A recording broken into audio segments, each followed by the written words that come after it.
Tired of running out of space on your Samsung phone? Well, in this video I'm going to show you how to enable Force apps to external storage on your phone. So let's get started. First, open up the settings, then scroll down to the bottom. After that, tap on the developer options. If you don't find the developer options here, then tap on About Phone.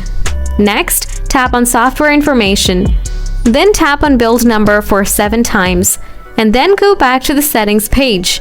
Under the About Phone option, here you will find the developer options.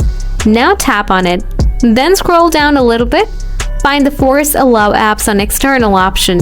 Now just toggle it on. That's it. So folks, this is the way to enable Force apps to external storage on your Samsung Galaxy phone. If you found this video helpful, don't forget to hit the like button and subscribe for more tech tips and tutorials. We value your feedback, so feel free to drop a comment below. Thanks for watching and stay tuned for the next video.